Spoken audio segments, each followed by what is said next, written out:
पिछले भाग में आपने देखा कि दादाजी, नन्हे मियाँ और अजीज तीनों लोग मौलाना चांद मियाँ के घर के बाहर पहुंच चुके हैं। दरवाजा खुला और देखा कि अब आगे की कहानी। दरवाजा धीरे से चर चर की आवाज करता हुआ खुला और सामने खड़े थे खुद मौलाना चांद मियाँ। लंबी दाढ़ी और सफेद कुर्ता पाजामा जो थोड़ा मैला सा दिख रहा था, सिर पर गोल टोपी और आंखों पर मोटा चश्मा, हाथ में लालटेन पकड़े थे और चेहरे पर गंभीरता ऐसी मानो हर वक्त किसी भूत से ही बात कर रहे हों।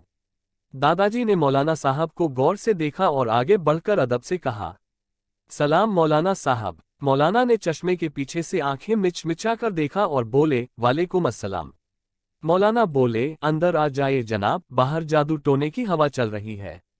ये सुनकर तीनों के पैरों तले जमीन सरक गई। अजीज तो इतना डर गए कि सबसे पहले घर के अंदर घुस गए। मौलाना चांद मियाँ का घर अंदर से बिल्कुल वैसा ही था जैसा एक झाड़ फूंक करने वाले बाबा का घर होना चाहिए। दीवारों पर लटके हुए नींबू मिर्च, धूप बत्ती की खुशबू, एक कोने में पिंजरे में बंद कोई तोता जो भूत भूत जैसा कुछ बोल रहा था। मौलाना चांद मियाँ ने तीनों को अदब के साथ बैठाया और पूछा कि आप लोग कौन हैं, इस वक्त कैसे आना हुआ। दादाजी बोलने में सकुचा रहे हैं और नन्हे मियाँ को बोलने का इशारा किया।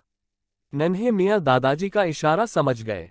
फिर नन्हे मियाँ ने मोर्चा संभाला और बोले कि मौलाना साहब, आपका बहुत नाम सुना है भूत प्रेत भगाने के मामले में।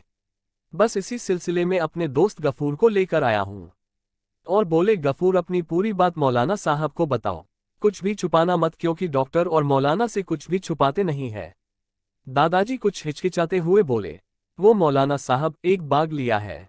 सुनने में आया है कि वहाँ कुछ अजीब हरकतें होती हैं।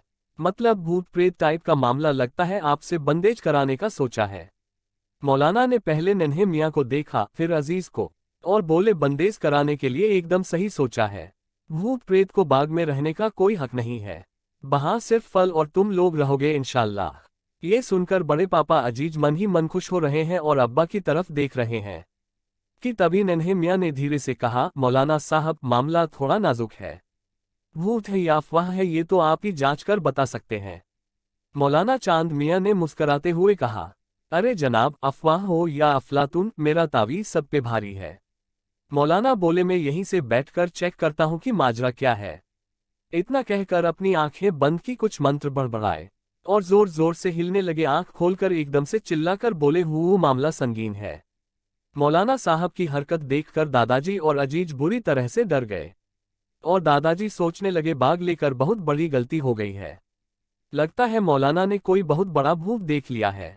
दादाजी की डर के मारे हालत खराब है और दोस्त नन्हे मियाँ से बोले कि अब क्या होगा। लेकिन दोस्त नन्हे मियाँ मोर्चा संभाले हुए हैं। बोले, गफूर डरो नहीं, हिम्मत से काम लो, मौलाना चांद मियाँ हमारे साथ हैं। नन्हे मियाँ ने मौलाना की तरफ देखकर बोला, आप हैं ना हमारे साथ मौलाना साहब। तभी मौलाना चांद मियाँ बोले कि डरिए मत, मैंने तो बड़े बड़े शैतानों को बोतल में बंद किया है। सभी को हिम्मत दिलाई। फिर उन्होंने एक अलमारी खोली और बोतलों की एक कतार दिखाए। हर बोतल पर एक स्टिकर चिपका था, भूत, जिन, चुड़ैल वगैरह। दादाजी, नन्हे मियाँ और अजीज बड़े गौर से अलमारी में रखी बोतलें देख रहे हैं। तीनों को डर भी लग रहा है और मौलाना साहब पे विश्वास भी बढ़ रहा है। तभी मौलाना साहब अपनी भारी आवाज में बोले, आपका बाग भूत प्रेत से मुक्त हो जाएगा, लेकिन एक बात कहूँ, बंदेज कराने में थोड़ा बहुत खर्चा होता है। आप जानते हैं, अगरबत्ती, गुलाब जल, लौंग, इलायची और सबसे बड़ी बात, नीला धागा। दादाजी खर्चे का नाम सुनकर थोड़ी चिंता में पड़ गए हैं कि पता नहीं कितना खर्चा बोल दें। और दादाजी हिम्मत करके बोले कि कितना खर्च आएगा मौलाना साहब। मौलाना बोले, बस मामूली खर्च, कुल मिला के 5 रुपये और 1.25 किलो मावे के लड्डू। नन्हे मियाँ ने दादाजी के कान में धीरे से फुसफुसाया, सस्ता सौदा है, जल्दी से तय कर लो।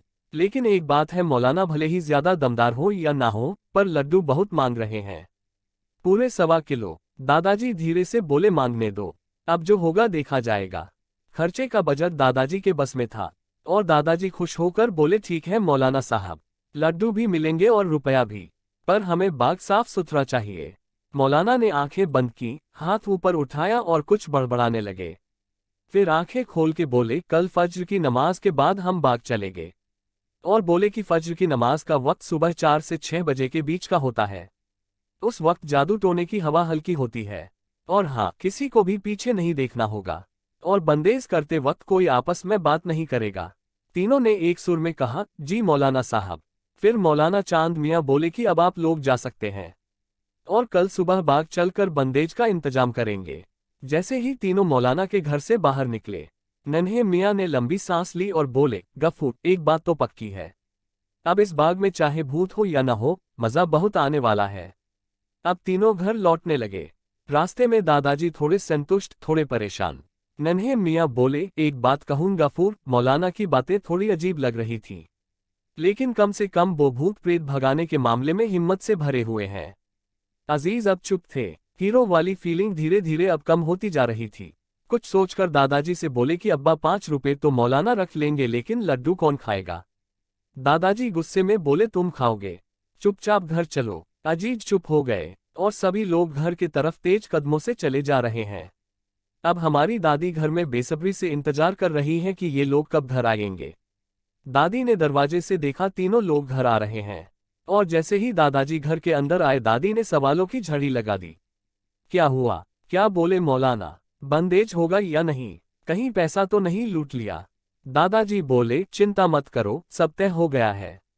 मौलाना कल सुबह चलेंगे। दादी ने सिर पकड़ लिया, अब सुबह सुबह उठकर कौन बाग जाएगा। रात हुई, खाना खाया और सब सो गए।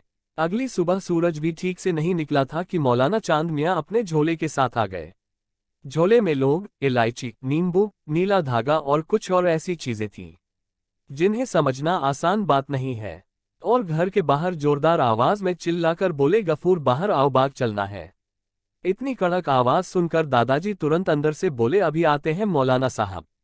दादाजी ने अजीज को नींद से जगाया और जल्दी से दरवाजे खोलकर मौलाना चांद मियां के सामने हाजिर हो गए। मौलाना बोले, मावे के लड्डू और 5 रुपए का इंतजाम हुआ या नहीं? दादाजी ने जवाब दिया, 5 रुपए मेरे पास है और लड्डू के लिए नन्हे को मैंने बोल दिया था, उसने इंतजाम कर लिया होगा, उसको भी साथ लेकर चलते हैं। इतनी देर में नन्हे मियां भी लड्डू लेकर हाजिर हो गए और फिर चल दिए सभी लोग बाग की तरफ। बाग पहुंचते ही बाग के अंदर माहौल कुछ अलग था। हवा थोड़ी ठंडी, कुछ अजीब सी खामोशी। मौलाना ने एक साफ सुथरी जगह देखी और जमीन पर आसन जमाकर बैठ गए। झोले से एक काले रंग की बोतल निकाली जिसमें भूत बंद करने वाला पानी था। वैसे उसमें गंगाजल था या गुलाब जल, ये तो कोई नहीं जानता। फिर शुरू हुआ झाड़ फूंक का दौर कि तभी आगे क्या होता है। क्या मौलाना सच में बाग को भूत प्रेत से मुक्त कर पाएंगे, या बाग में कुछ ऐसा छुपा है जिससे सब डर रहे हैं? क्या अजीज फिर से हीरो बनेंगे और नन्हे मियां अपने दोस्त का साथ दे पाएंगे? इन सवालों के जवाब जानने के लिए कहानी का अगला भाग जरूर पढ़ें। आपको ये कहानी पसंद आई हो तो चैनल को लाइक करें, सब्सक्राइब करें और बेल आइकन जरूर दबाएं ताकि अगला भाग आपसे छूट न जाए। धन्यवाद।